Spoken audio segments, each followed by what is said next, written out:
Hi hello friends, మీకు ముందు వీడియోస్లో చెప్పాను కదా సాయిబాబా దివ్య పూజ చేసుకోవాలి అని చెప్పేసి.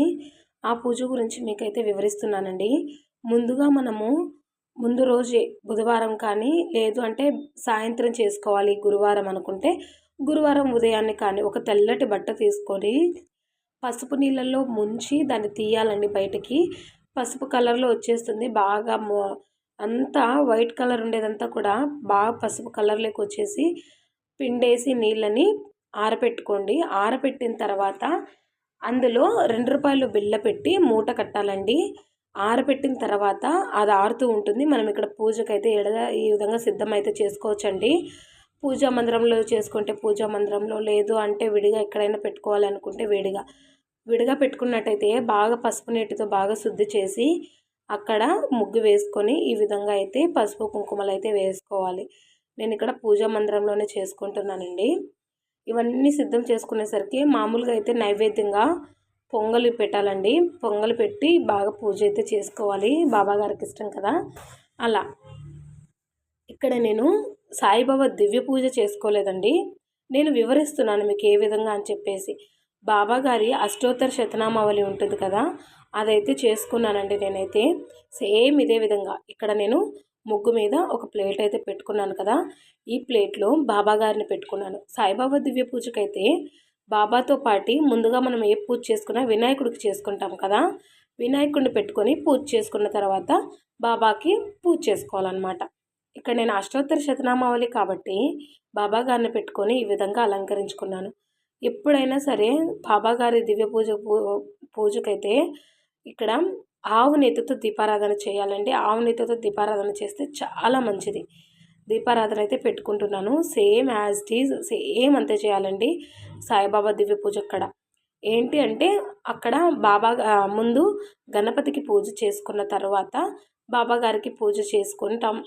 బాబాగారి దగ్గర గణపతికి పూజ చేసుకున్న తర్వాత మనము మూట ₹2 ముడుపు ఏదైతే ఉంటుందో ఆ ముడుపు బాబాగారి దగ్గర పెట్టి మీ సంకల్పం అయితే చెప్పుకోవాలన్నమాట. సంకల్పం చెప్పుకొని పూజ అయితే ప్రారంభించాలి. పూజ ప్రారంభించేటప్పుడు మొదటగా మనము అష్టోత్తర శతనామావళినే చదవాలి. 108 నామాలు ఉంటాయండి. అది కూడా మీకు ఈ వీడియోలో చూపిస్తాను బుక్ అనేది ఏ విధంగా ఉంటుంది అని చెప్పేసి. ధూప దీపాలన్నీ కూడా బాబాగారికి వినాయకుడికి సమర్పించి పూజ అయితే మొదలు పెట్టాలి. బాబాగారి దివ్య పూజ కూడా అంతే అండి. నేను దివ్య పూజ కాబట్టి వినాయకుడిని అయితే పెట్టలేదు, కానీ మనం శుక్లాంబరధరం అది అనుకుంటాం కదా, ఆ విధంగా అనుకోండి. బుక్ అయితే ఇదేనండి, శ్రీ సాయి దివ్య పూజ అని ఉంది కదా, అదే బుక్ అండి. సాయిబాబా 5 గురువారాల పూజ అన్నమాట. ఈ బుక్ను తీసుకొని మనము ఇందులోనే మనకి 108 నామాలు ఉంటాయి, అలాగే కథలు అయితే ఉంటాయండి. అంటే నిజ జీవితంలో బాబాగారు ఉన్నప్పుడు ఏ విధంగా జరిగాయి అని చెప్పేసి ఆ కథలన్నీ కూడా ఇందులో ఉంటాయి. అవి కూడా అష్టోత్తర శతనామావళి అయిపోయిన తర్వాత ఆ కథలన్నీ చదువుకోవాలి. పూజ అంతటితో సమాప్తం అయిపోతుందండి. ఇక్కడ నేను అష్టోత్తర శతనామావళి అయితే మొదలు పెట్టాను. ముడుపు గురించి, ముడుపు మనము మొదటి రోజు అంటే 5 గురువారాలు అనుకుంటే 5 గురువారాలు, 7 గురువారాలు అనుకుంటే 7 గురువారాలు ఎలా అయినా చేసుకోవచ్చండి. ముడుపు అనేది ఒకేసారి మొదటిగా పూజ చేసుకున్నప్పుడు మాత్రమే ఆ ముడుపు కట్టుకోవాలి. ఇంకా ఎన్నిసార్లు పూజ చేసుకుంటే అన్నిసార్లు కూడా ఆ ముడుపుని ఆ పూజ గదిలో అక్కడే పెట్టుకోండి. ఈ పూజ అయిపోయిన తర్వాత అదే ముడుపుని పెడుతూ ఉండాలి. 5 గురువారాలు అనుకుంటే 5 గురువారాలు అదే ముడుపు బాబాగారి దగ్గర పెట్టుకొని మన సంకల్పం చెప్పుకొని ఆ విధంగానే పూజ చేసుకుంటూ ఉండాలన్నమాట. 108 నామాలు అయిపోయిన తర్వాత కథలని చెప్పాను కదా, ఆ కథలన్నీ కూడా చదువుకోవాలి.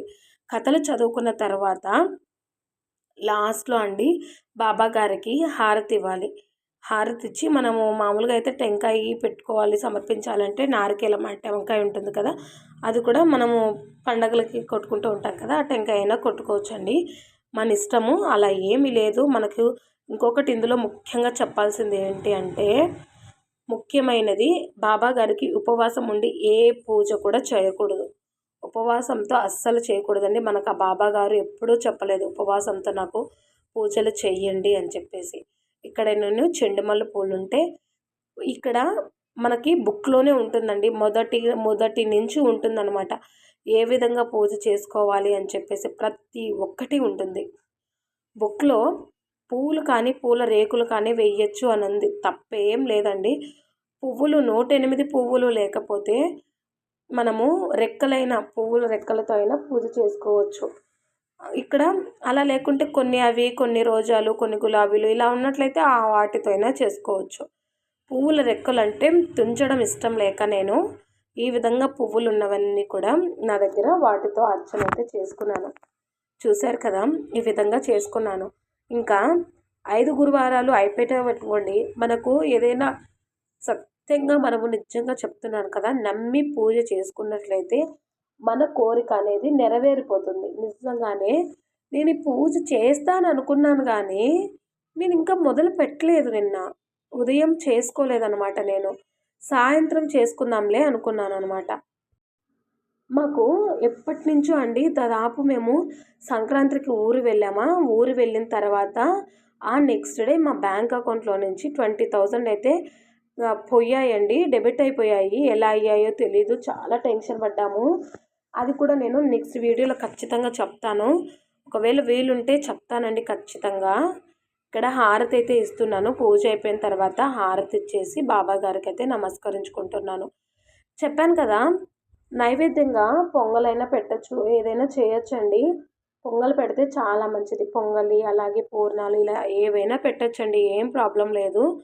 మనకి 5 గురువారాలు పూర్తయిపోయిన తర్వాత బాబా గుడికి కానీ, లేదు అంటే మన ఇంటి దగ్గరికి ఎవరైనా 5 ముత్తైదులు కానీ, లేదంటే చిన్న పిల్లలు కానీ ఎవరినైనా పిలిచి మనము అన్నం పెట్టేసి నైవేద్యంగా అయినా పెట్టచ్చండి. నైవేద్యం ఏదైతే పెట్టున్నామో అదే ప్రసాదంగా పెట్టి 5 బుక్స్ అయితే ఇవ్వచ్చండి. పంచాలన్నమాట.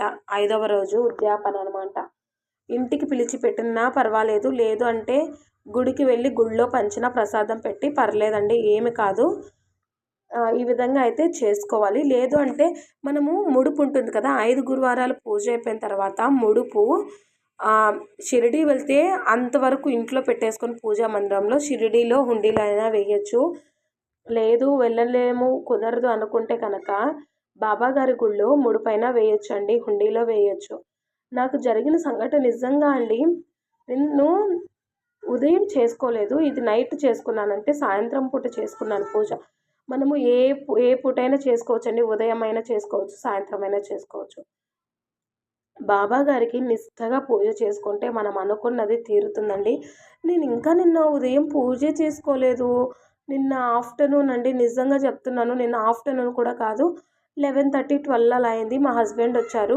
నాకు నిజంగా మాకు అది శుభవార్తే అండి, నిజంగానే అలా చెప్పారనమాట. ఇంక సాయంత్రం పూజ చేసుకోవాలి. అప్పుడే చూడండి బాబాగారు ఎలా చేస్తారంటే, చాలా మహత్యాలు ఉంటాయండి బాబాగారిలో, నిజంగా చెప్తే నమ్మరు కానీ చాలా ఉంటాయి. మనం అనుకోవాలి కానీ ఆ బాబాని తలుచుకోవాలి కానీ మన వెంట ఖచ్చితంగా ఉంటారండి. నిజంగా చెప్తున్నాను కదా, ఖచ్చితంగా ఉంటారు.